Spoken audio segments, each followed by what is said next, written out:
ડીસા જીઆઈડીસીમાં જે પ્રકારે આગ લાગી છે, આગની અંદર 10 થી 12 લોકોના મોત થવાની આશંકા છે. જે રીતે આપ આ દ્રશ્યોમાં જોઈ શકો છો કે અહીં આગળ તમામ જે વહીવટી તંત્ર છે તે પહોંચ્યું છે. કહી શકાય કે જે રીતે બોઇલર ફાટ્યું અને બોઇલર ફાટવાને કારણે જે આ ફટાકડા સ્ટોક કરવાનું જે ગોડાઉન હતું, આમાં અચાનક એકાએક આગ લાગી હતી.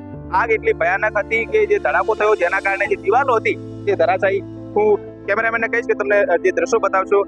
આપ આ દ્રશ્યો જોઈ શકો છો કે જે પ્રકારે આ તમામ જે ગોડાઉન હતું તે ગોડાઉનની દિવાલો ધરાશાયી થઈ, તમામ ગોડાઉન ધરાશાયી થયું, જેના કારણે અંદર જે શ્રમિકો કામ કરતા હતા તે દટાયા હતા.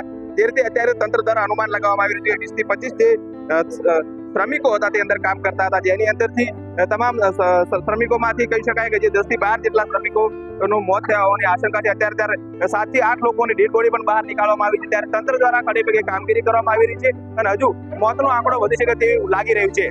કમલેશ નાભાણી, ગુજરાત ફર્સ્ટ, બનાસકાંઠા.